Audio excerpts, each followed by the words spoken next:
Hello बच्चों, let's see this question. This question says a simple pendulum of length L and mass m is initially at its lowest position. तो यहाँ पे हमें क्या दिया हुआ है? एक सिंपल पेंडुलम है, ठीक है। हम मान लेते हैं कि इसकी स्ट्रिंग का कुछ मास नहीं होगा, इसकी लेंथ है L और ये बॉब का मास है m। ये इनिशियली अपनी लोएस्ट पोजीशन पे है। It is given the minimum horizontal speed necessary to move in a circular path about the point of suspension.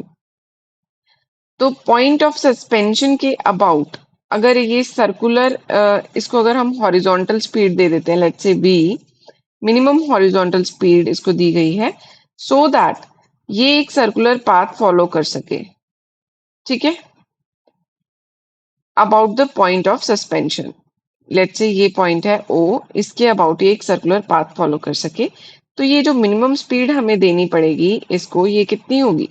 Square root 5gl। We know that कि अगर किसी पार्टिकल को सर्कुलर वर्टिकुलर सर्कुलर पाथ में हमें rotate करवाना है तो उसको मिनिमम स्पीड जो देनी पड़ती है वो होती है स्क्वायर रूट 5gl, ठीक है। तो हमने डायरेक्ट फॉर्मूला यूज किया है यहाँ पे।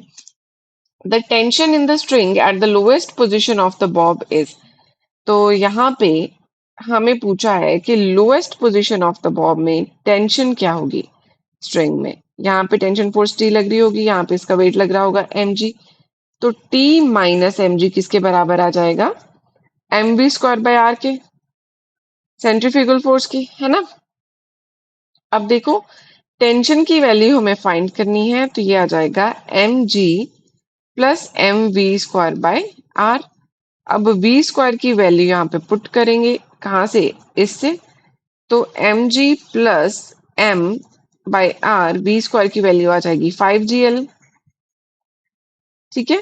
और यहाँ पे देखो जो आर है, basically M V square by R जो हम लेते हैं, आर रेडियस है और यहाँ पे रेडियस की जगह क्या है? Length L. तो आर की जगह हम एल पुट कर सकते हैं यहाँ पे, तो इसको पुट कर देते हैं। ये आ गया एल, तो एल से एल कैंसिल हो जाएगा, ये आ गया 5mg प्लस mg यानी कि 6mg, ठीक है। तो 6mg हमारा आंसर है। डी ऑप्शन बिल्कुल करेक्ट होगा। I hope you understood it well. Thank you.